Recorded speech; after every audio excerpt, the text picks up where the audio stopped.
John Chamberlain was a sculptor who worked in the latter part of the 1900s and the first decade of the 2000s. He was best known for making sculptures out of crushed automobiles.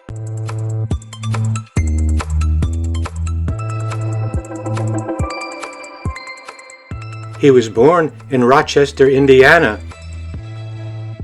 His father was a saloon keeper.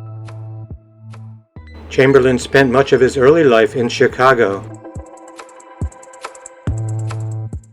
He was in the Navy from 1943 to 1946. After that, he attended the Art Institute of Chicago and Black Mountain College, an experimental and progressive school for the arts in North Carolina.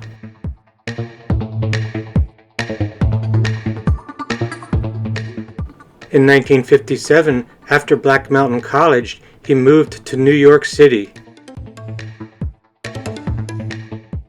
At that time, it was the early 60s and abstract expressionism was coming to a close.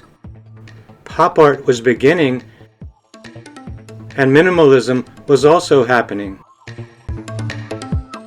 As Chamberlain has said, he found himself in the midst of an explosion of energy in New York. Some of Chamberlain's earliest works were paintings, or that is to say, reliefs, with three-dimensional collage elements on a two-dimensional surface.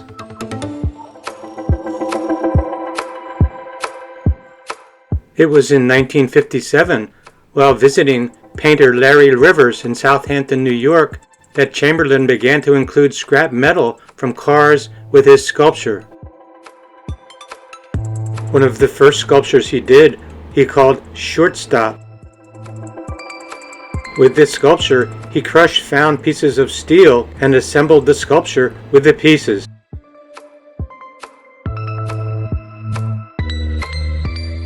Of course, Chamberlain's use of ready-mades was in line with Marcel Duchamp's approach of using ready-mades in the early 1900s. It also had the boldness and muscularity of the abstract expressionists.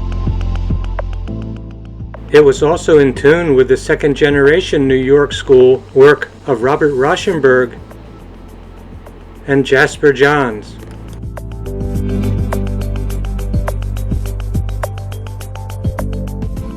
And as if that weren't enough, it was also recognized as being simpatico with pop art.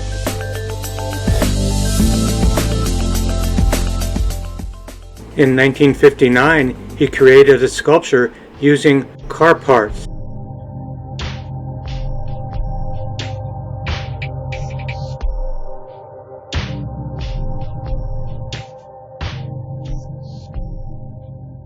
After this sculpture, Chamberlain focused strongly on using crushed auto parts to make his sculptures.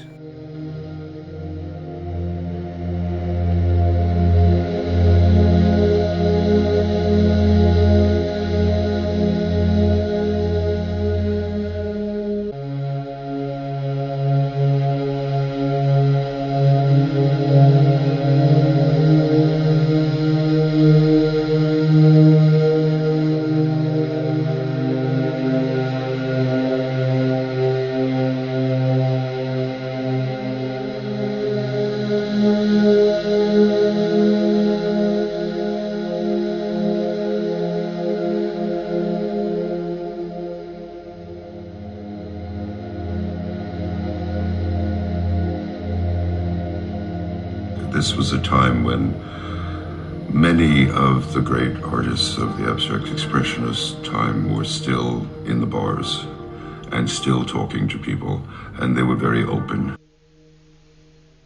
The friendships that Chamberlain developed while at the Cedar Tavern influenced his work strongly. He learned much from the other artists.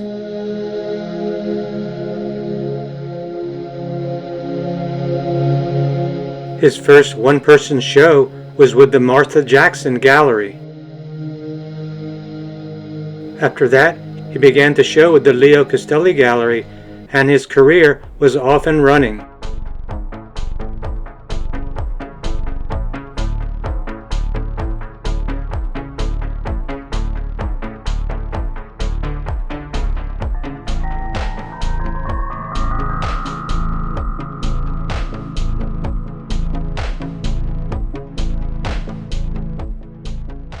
But it was all about bringing a place where artists could have a tab. And they would hang out there. And everybody did make it every 3 nights a week, more or less. You were in Max's some night. And you did learn that important thing which Chamberlain knew as well. Exclusion leads to nothing. Inclusion can be a pain in the ass. But it's better to be inclusive than exclusive. And that's in his work as well. Everything that came along that would be an influence on him, he would jump at.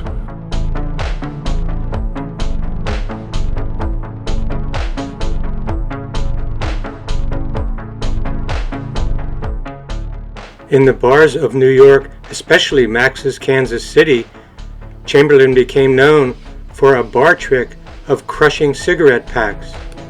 And from that bar trick, he developed an approach to sculpture that came from the idea of crushed cigarette packs, but the sculptures were made from galvanized steel.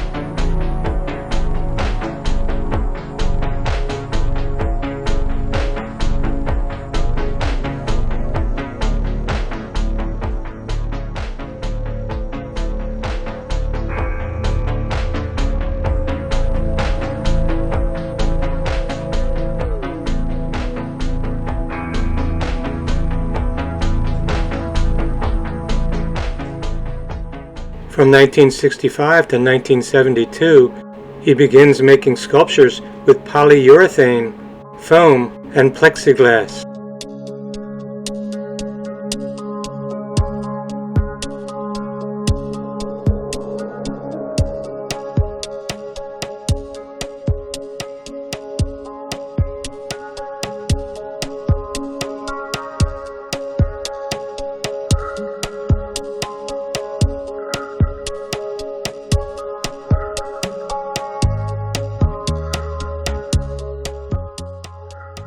He could do it with a cigarette pack, he could do it with steel. And then he would try to do other things that were a little different. Then he made the beds, which were brilliant.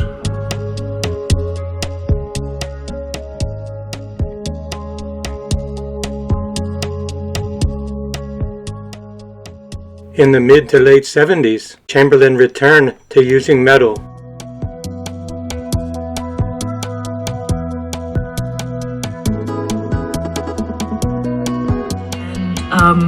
He was very proud of the fact that he did his job well, and that he was had this ability to collage together these very unruly kinds of materials that he chose to work with. He often said that if you looked at things the way that everybody else did, you'd be painting shower curtains in New Jersey. And for me, that was such a funny quote, but it really summed up kind of his uniqueness and his singularity and the fact that he had a particular vision.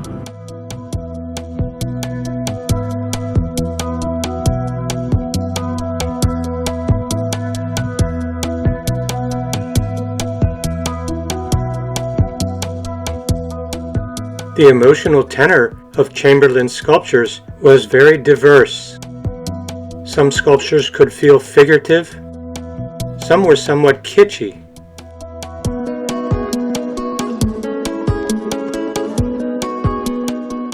There could be a sense of hardness, softness, elegance, roughness, and of course many that went beyond description with words.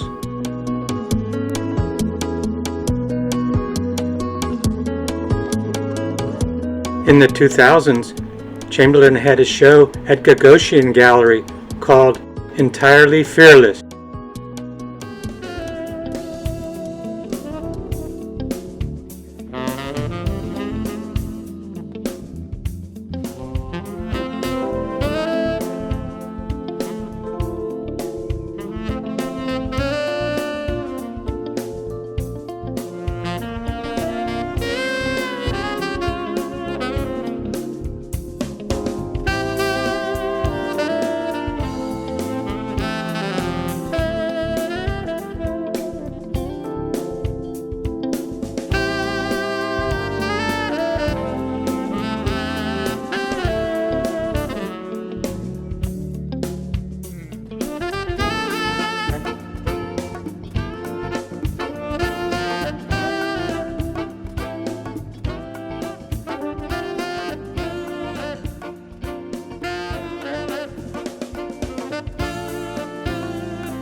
From the late 1990s and into the 2000s, Chamberlain did a series of masks